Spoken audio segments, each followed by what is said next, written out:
quiz. If you were able to look back on the present from deep in the future, what age would you say we're living in? Is this a trick question? I mean, I want to say information age, but it seems too obvious. Can I say more than one age? Yeah, I think it is safe to say that we are living in more than one age. From the beginning of humanity, we've seen prevailing technologies marked with milestones. The Stone Age, the Bronze Age, the Iron Age, all occurring many thousands of years ago.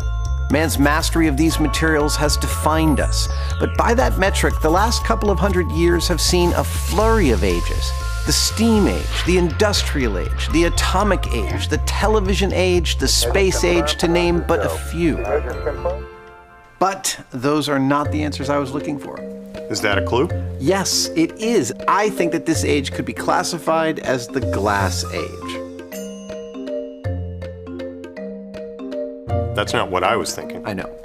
So how are we in the Glass Age? Well, let me put it to you this way. Can you imagine a world without glass? Now, I don't want a cheeky answer. I want you to really think about it. Okay, no. I can't imagine the world without glass. Exactly. Glass is really quite extraordinary. Without it, many of our major accomplishments would never have happened. Glass has a deep and complex history, and as a material, it has properties and characteristics that we are only just beginning to understand. We look right through it and think of it one-dimensionally. Most of us think of glass as a fragile, brittle thing that, if not handled correctly, will break in a spectacular fashion. So you're going to break that to make a point? Indeed. Can I help? Yes, you can. And it's true. Our everyday common variety of glass is brittle, but it doesn't have to be that way. Glass has already altered our lives and is behaving in ways that is totally unexpected. Got it. Let's start with a history of glass. I think I can handle that. Glass as we know it is most commonly made of silica, the primary ingredient of beach sand. Mix silica with a couple of other key ingredients, heat it all up till it melts, and bang, you got glass.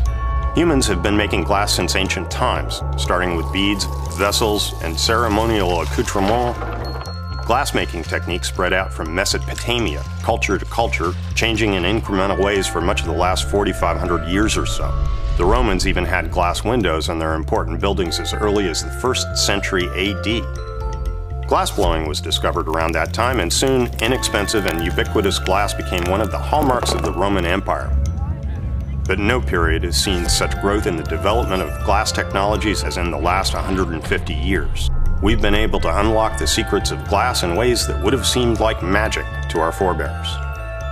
Nice. Thanks. So tell me what's so special about the last 150 years? Well, several things. In that period, technology evolved at an exponential rate.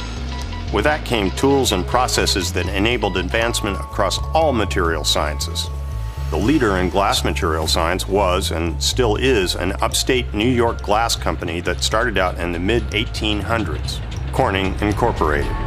One of their first products was a toughened glass lens for railroad signal lanterns that offered two radical improvements over any other lens of that time. It could be produced in a consistent color, and more importantly, it didn't break when rain hit the hot glass. This helped save lives by bringing down the number of train wrecks, but it also set a course for 160 years of innovation in glass. Of course, everybody knows about Corningware and Pyrex products too. Those innovations came from Corning during the early part of the last century. You know, I have tons of this in my kitchen. But Corning no longer makes kitchenware. They've innovated way beyond that. Let's take a look.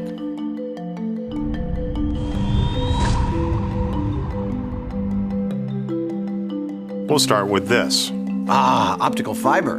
Right, optical fiber. This does two things, both astonishing. The first one is this. That right there is pure glass. A glass strand inside the cable, tightly wound around a pencil and yet not breaking.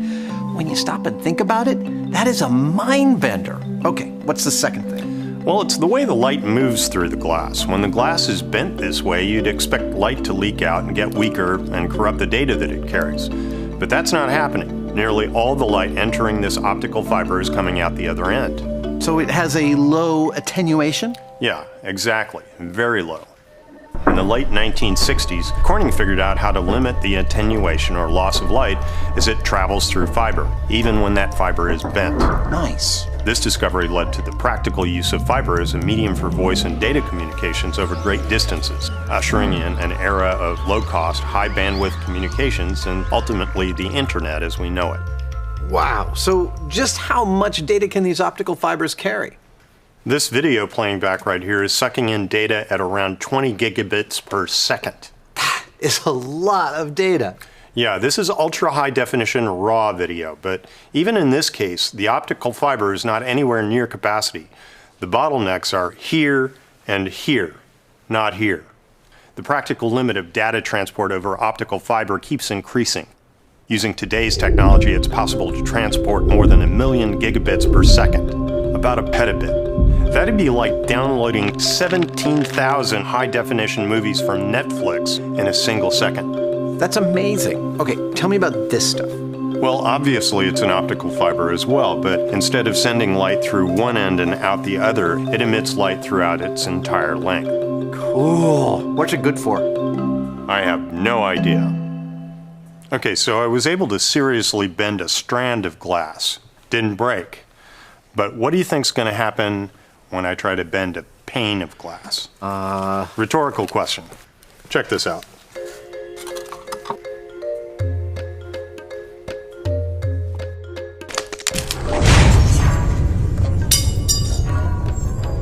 That doesn't look like it went very well. Well, that was soda lime glass, the kind of normal stuff we see around us every day. But watch what happens next. This is glass too. It's called willow glass, also made by Corning. And it's flexible. No way! I cannot believe that is glass. Well, it is. There's no trickery here. This is glass, but it's as flexible as paper. So what kind of applications does that have? Well, that's where it gets really cool. Check this out.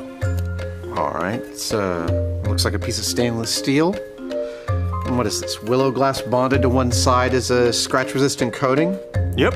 Okay, but tell me this, how is the willow glass anywhere near as durable as stainless? Well, that's a good question. Watch this.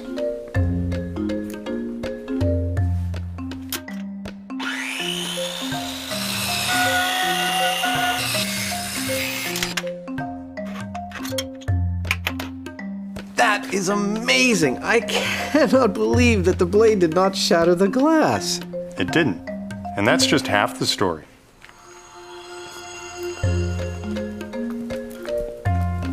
All right, so what are we doing? Give me that. Okay. Take this. This is heavy, man. What do you want me to do with it? I want you to drop that right on that piece of stainless steel with the willow glass on it. Seriously. Let's see what happens. Here we go. 3, 2, 1. No way! It dented it, but it didn't break the glass. That is insane. And you can attach this to just about any solid surface. Bendy, flexible, durable glass. Impressive. And characteristics you wouldn't normally associate with glass, right? Right. I like this new glass age we're in.